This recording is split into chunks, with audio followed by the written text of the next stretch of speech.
De quoi allons-nous parler dans cette vidéo? Nous allons parler de quelqu'un dont je n'ai pas encore assez parlé dans cette chaîne. C'est le docteur David Clark. Très intéressant. Donc on va parler de lui. Peut-être que ça va vous offrir une vision différente du reconditionnement de la douleur que celle que j'aborde à l'habitude. Ça va nous ouvrir à des nouveaux sujets, des nouveaux thèmes. J'ai déjà parlé de lui dans ma vidéo Troubles digestifs, si vous voulez aller voir ça. Parce qu'en effet, oui, le docteur David Clark était un gastro-entérologue qui adoptait au début de sa carrière le modèle classique biomédical. Et là, un jour, quelqu'un lui a référé une patiente que personne ne savait comment traiter. Il a commencé à lui parler. Il a découvert qu'elle avait subi des abus sexuels dans sa vie. Et là, il lui a dit, il faut que tu ailles voir un psychothérapeute. Ça va t'aider avec ça. Et peut-être même, il se disait, ça va l'aider à gérer ses symptômes, mieux qu'elle les gère présentement.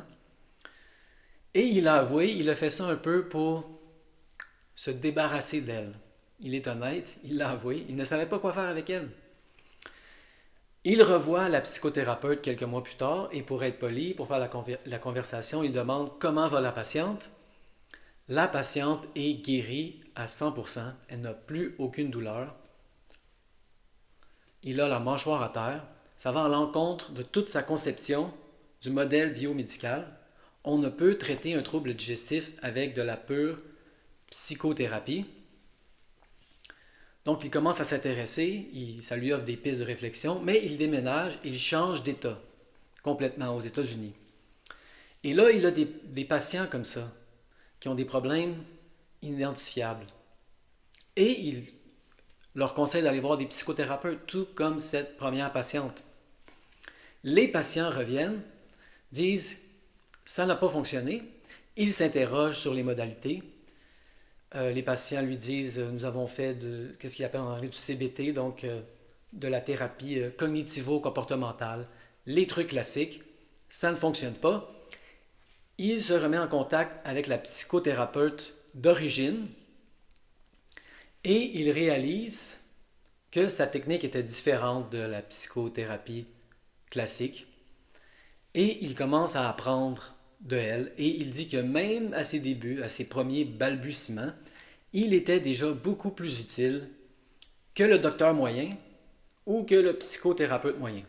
Il y a un énorme trou en ce moment dans le monde médical. Le docteur moyen n'ose pas trop aborder la psychologie. Dès que le trouble semble un peu psychosomatique, c'est en dehors de mes compétences.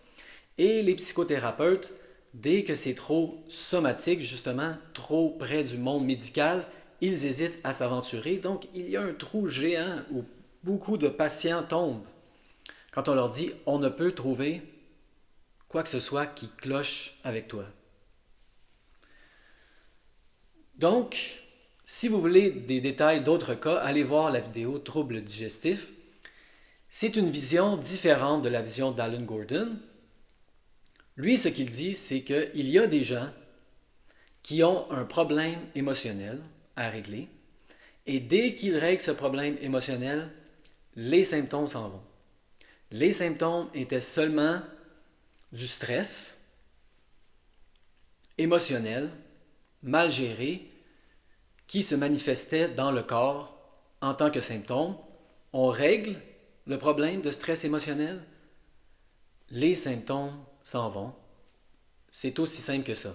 Ce n'est pas mon expérience personnelle du reconditionnement de la douleur. Moi, j'avais beaucoup de, qu'est-ce qu'on pourrait appeler, du conditionnement. Donc, mon cerveau avait fait des associations avec certaines heures de la journée. L'heure du souper, mes zen brûlaient. Et donc, il a fallu que je reconditionne mon cerveau, lui apprendre que l'heure du souper n'est pas douloureuse pour les zen, c'est ridicule. Et ça a émis beaucoup de mes symptômes. Lui, ce qu'il dit, c'est que il y a des symptômes qui sont 100% psycho-émotionnels, si on veut. Et c'est ce qu'il aborde dans son livre They Can't Find Anything Wrong. 7 Keys to Understanding, Treating and Healing Stress Illness. 7 clés pour comprendre, traiter et guérir les conditions de stress, les maladies de stress. C'est comme ça qu'il appelle ça, lui. C'est du stress qui crée les symptômes. Donc, si vous voulez des exemples précis de cas, allez voir ma vidéo troubles digestifs. Ici, on va explorer les 5 formes de stress. Et là, j'ai l'impression que je vais faire beaucoup de vidéos sur David Clark parce que je ne veux pas faire une vidéo qui durerait une demi-heure ou une heure. Donc, on va les couper en petits morceaux.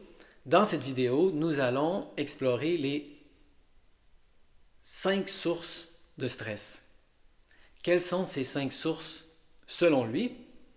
Il y a le stress relié à l'enfance. Très important.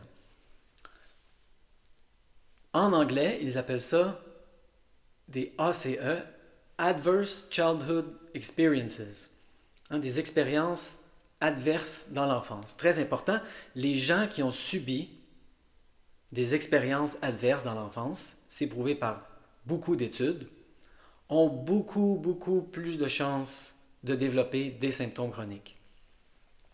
Ça a été prouvé avec beaucoup d'études. Donc, quels sont les stress liés à l'enfance? J'imagine qu'on peut deviner un peu, et là, vous pouvez en rajouter à ma liste, mais voici quelques pistes de réflexion. Être frappé. Avez-vous été frappé lorsque vous étiez un enfant? Être ridiculisé, moqué constamment, que ce soit par nos amis ou nos parents. Grandir dans un milieu où rien n'est jamais assez. On demande toujours plus de nous. Des meilleures notes, des meilleures performances athlétiques, etc. Abus sexuel, évidemment, un des plus importants. Négligence en termes d'affection, d'émotion, mais en termes plutôt matériels aussi, comme le logis, la nourriture, ce genre de choses, la négligence. Même si personne ne vous frappait, être témoin de violences fréquemment dans la maison, dans la société en général. Beaucoup de stress, ça crée beaucoup de stress lié à l'enfance.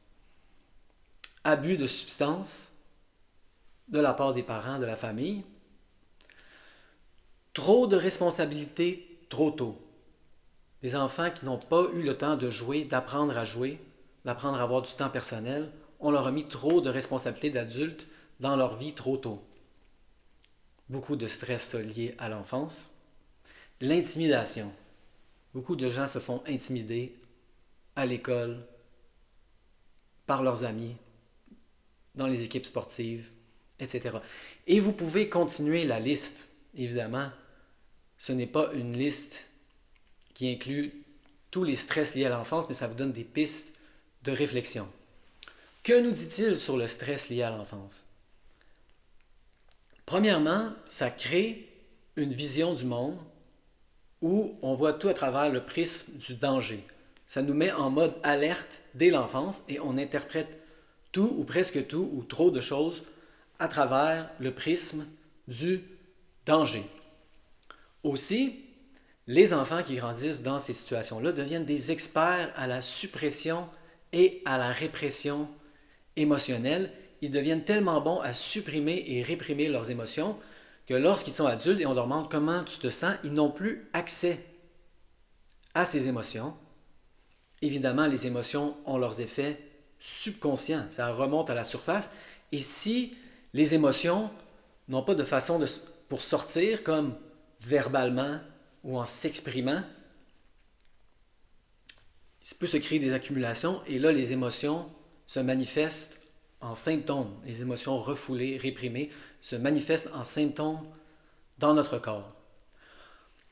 Un concept très important à comprendre avec ça, c'est le concept de la bombe à retardement.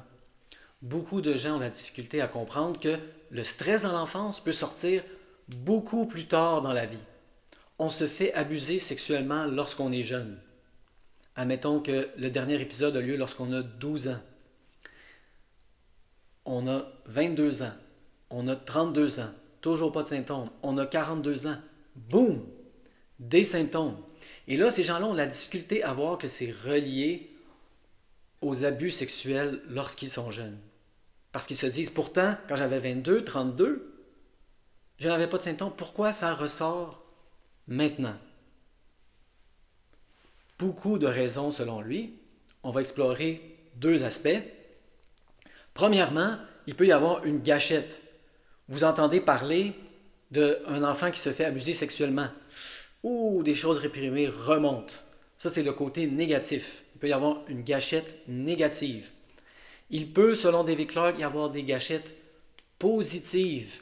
Il appelle ça le syndrome de « je mérite mieux ». Qu'est-ce que ça veut dire? Beaucoup de gens, lorsqu'ils ont ce genre de problème dans l'enfance, ils sortent de l'enfance, leurs premières relations romantiques sont problématiques. Ils se retrouvent dans des situations très complexes dans leurs premières relations romantiques. C'est ce à quoi ils sont habitués, ils répètent le pattern. C'est normal, c'est un phénomène qu'on voit souvent. Mais là, tout d'un coup, ils trouvent un bon partenaire, ou ils se trouvent un bon emploi, où ils sont finalement valorisés. Leur estime personnelle monte. Et là, ce qui se passe, c'est que souvent, quand on a des problèmes, des expériences adverses liées à l'enfance, on a un problème d'estime personnelle. Beaucoup de gens trouvent subconsciemment, c'est subconscient, qu'ils le méritent, qu'ils ne sont pas assez, ils ont des fausses perceptions, des fausses croyances sur eux-mêmes. Et lorsqu'ils se retrouvent dans les relations difficiles, des emplois, ils sont dévalorisés, ils disent « je le mérite, je ne suis pas une bonne personne ».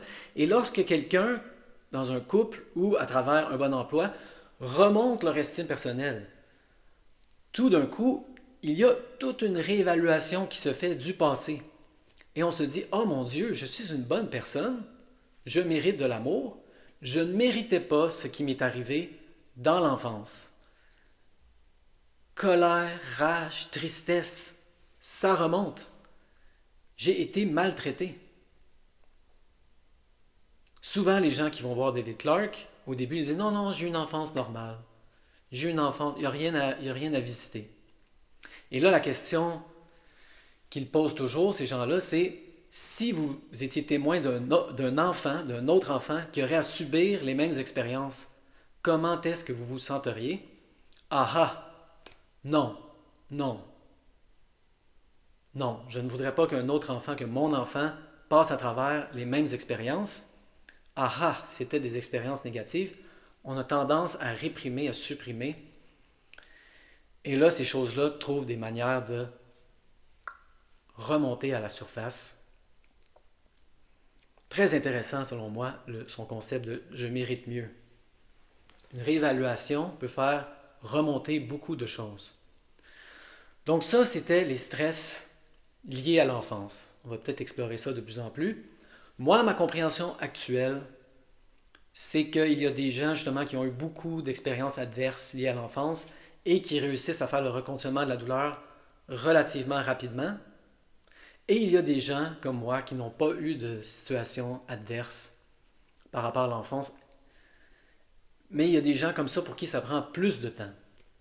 Donc il n'y a pas de recette. Il ne faut pas voir les expériences adverses liées à l'enfance comme une condamnation que ça va être plus long pour nous, le travail du reconditionnement de la douleur. C'est le contraire, même certaines personnes adressent ces choses et la douleur s'en va. Donc il n'y a pas de recette ici. Ne pas voir ça comme une condamnation. Ah, il va falloir que je fasse des années de psychothérapie. Pas nécessairement, mais c'est recommandé, la psychothérapie, évidemment, si on a eu des expériences adverses liées à l'enfance. Il y a le stress du moment présent. Très important aussi, le stress du moment présent peut être une gâchette pour le stress du passé. Là, on va donner des pistes de réflexion pour les stress du moment présent.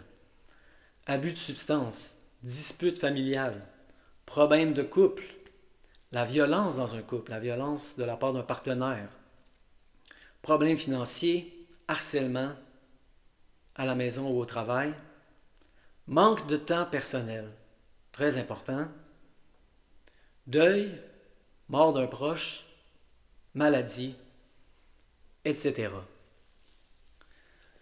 Le stress du moment présent est très important. Beaucoup de gens viennent voir David Clark et ils sont surmenés. Et là, David Clark leur dit, il faut que tu apprennes à relaxer. Beaucoup de gens qui ont eu trop de responsabilités trop tôt n'ont pas appris à jouer, à prendre du temps pour se traiter personnellement, que ce soit en psychothérapie ou en ayant des hobbies. Donc lui, il leur suggère vraiment fortement de apprendre à relaxer. Et il y a beaucoup de gens qui ont de la difficulté avec ça au début. Et il dit, ces gens-là sont ceux qui en ont le plus besoin. Dès qu'on leur donne du temps libre, ils ne savent pas quoi faire au début avec leur temps libre. Et il leur dit, ça va venir avec le temps, vous allez vous trouver des hobbies. Il faut que ça soit quelque chose, admettons que l'activité se passe le jeudi, que tout le long de la semaine, vous avez hâte à ce moment-là. Enfin, c'est du temps pour moi. Très important de réduire le stress du moment présent. Moi, c'est mon expérience personnelle. Stress, stress, stress. Je n'ai plus de symptômes, sauf quand je me mets de la pression, sauf quand le stress augmente. J'ai des symptômes qui montent. Et là, je relâche la pression et je relâche la pression. Les symptômes descendent. Ce n'est pas instantané, mais c'est rapide. Donc le stress du moment présent est très important. Traumatisme. Avez-vous été traumatisé?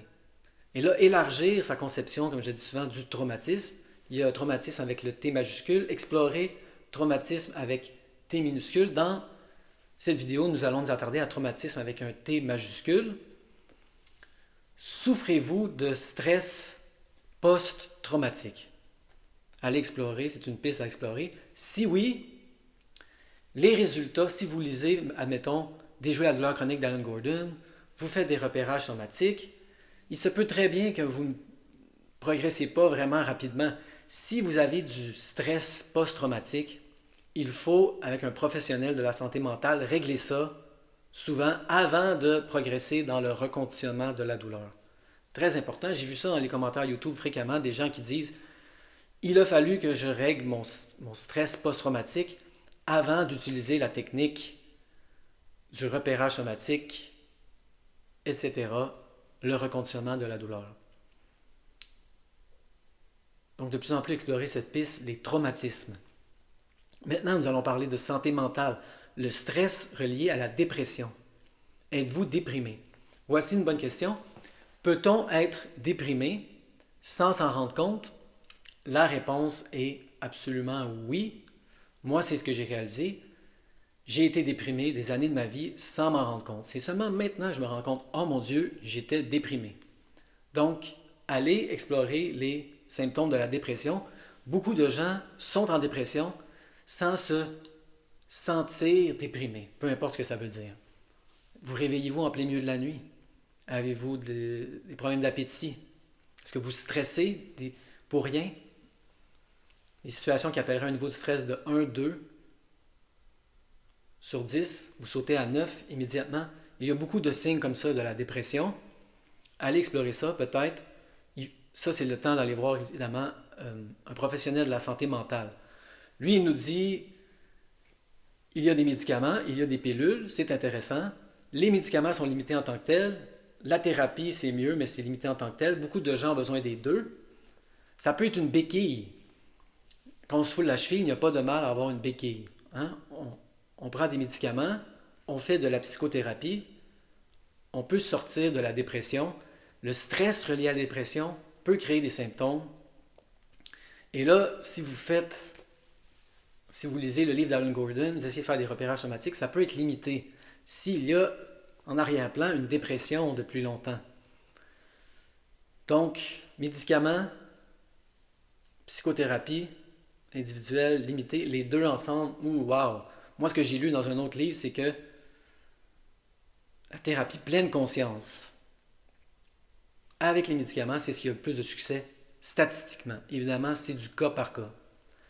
Le stress lié à l'anxiété. Moi, comme je le dis dans mes vidéos, j'ai tendance à voir l'anxiété comme un symptôme de plus. Mais là, utilisons la vision de David Clark. Lui nous dit, si vous avez beaucoup d'anxiété, consultez un professionnel de la santé mentale très important. Moi, je conseille la psychothérapie toujours en parallèle avec le reconditionnement de la douleur.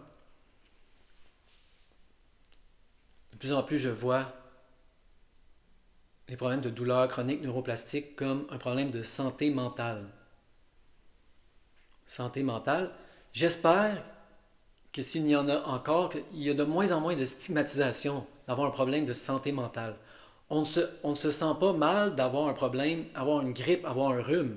Il n'y a pas de honte. Donc, de plus en plus, j'espère dans notre société qu'on va arriver à un point où il n'y a pas de honte à avoir des problèmes de santé mentale. Aucune honte à prendre des médicaments, surtout si c'est pour une période de temps limitée. Aucune honte à faire de la psychothérapie.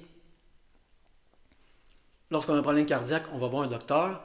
Lorsqu'on a un problème de santé mentale, on va voir un professionnel de la santé mentale. Donc, je vois que la vidéo dépasse déjà 20 minutes. Ça va être notre premier volet du livre de David Clark, They Can't Find Anything Wrong. Ils ne peuvent rien trouver qui cloche. Explorer de plus en plus les 5 sources de stress pour voir si il y a quelque chose derrière tout ça qui pourrait ralentir, voire même mettre une halte à vos progrès dans le reconditionnement de la douleur.